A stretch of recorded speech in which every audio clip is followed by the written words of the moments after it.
Heureux de vous retrouver et de répondre à cette belle question: comment faire pour être dans la joie comme vous et que notre cœur ne véhicule pas de haine? D'abord, soyons clairs, je ne nage pas tous les jours dans la joie. J'ai aussi, comme vous, bien des raisons de ne pas être joyeux. Cependant, je fais tout mon possible pour m'extraire mentalement de tout ce qui me fait souffrir, de manière à garder un certain tonus de joie. Parfois j'y parviens, parfois je n'y parviens pas. Nous sommes tellement sensibles à tout ce qui nous arrive. Cela dit, regardons de près quand la joie se pointe et quand elle se retire. Il y a là un mécanisme qu'il faut bien comprendre. Vous savez, on est triste pour deux raisons fondamentales. Réfléchissez de votre côté et vous verrez que je ne me trompe pas. On est triste quand on ressent l'absence d'une réalité qui habituellement nous fait plaisir ou nous comble, ou quand s'impose à nous une réalité que l'on hait, que l'on craint ou que l'on méprise, et qui vient laminer notre cœur et obséder notre esprit. Pour garder la joie quand elle s'en est allée, il n'y a pas 100 000 méthodes. La première est de se convaincre que ce qui nous fait souffrir ou qui nous inquiète est transitoire. Il faut se raisonner sur ce point et relativiser les maux qui nous étreignent et se dire que même la mort s'arrange et meurt à son tour dans la vie éternelle. Et oui, bien souvent nous nous faisons du mouron pour pas grand-chose. Notre tendance naturelle étant de grossir ce qui nous arrive et d'envisager toujours le pire.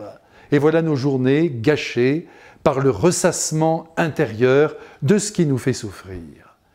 La deuxième méthode consiste à aller à la racine de ce qui nous a enlevé la joie et de voir si l'on ne peut pas arranger la situation qui est objet de souffrance.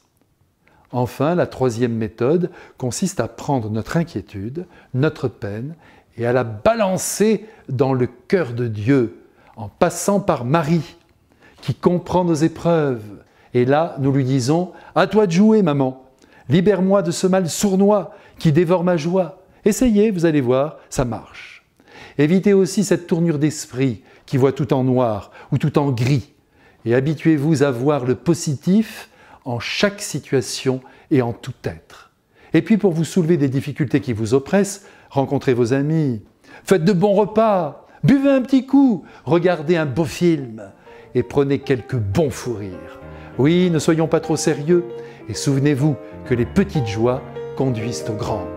À bientôt!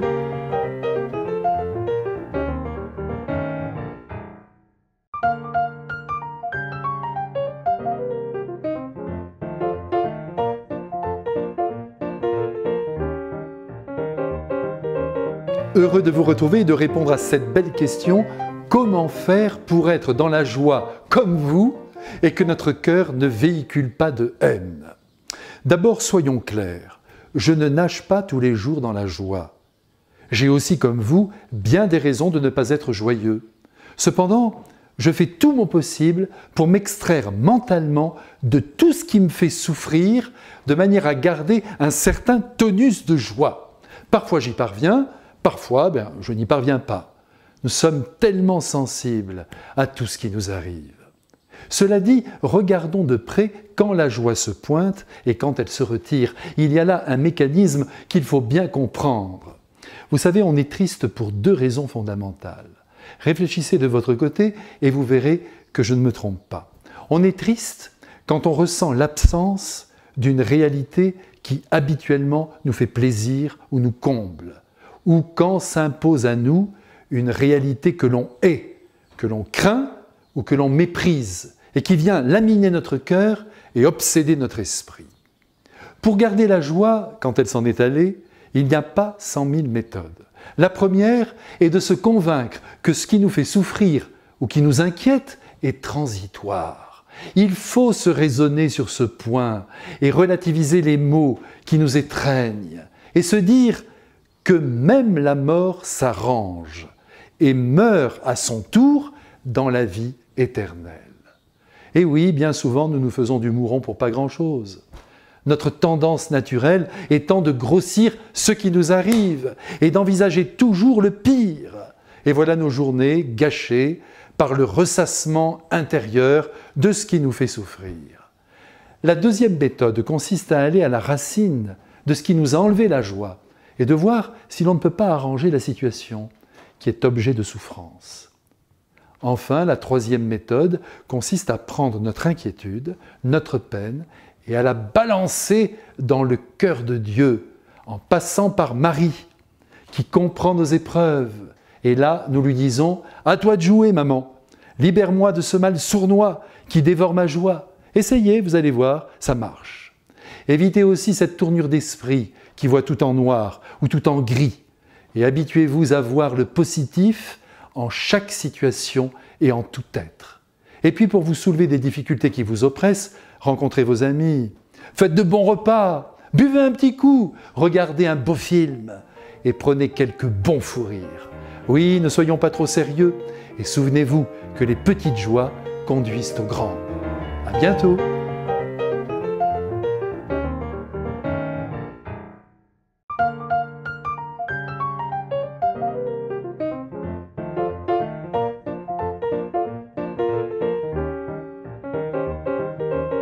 Heureux de vous retrouver et de répondre à cette belle question: comment faire pour être dans la joie comme vous et que notre cœur ne véhicule pas de haine?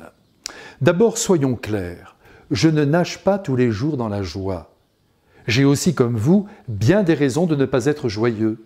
Cependant, je fais tout mon possible pour m'extraire mentalement de tout ce qui me fait souffrir, de manière à garder un certain tonus de joie.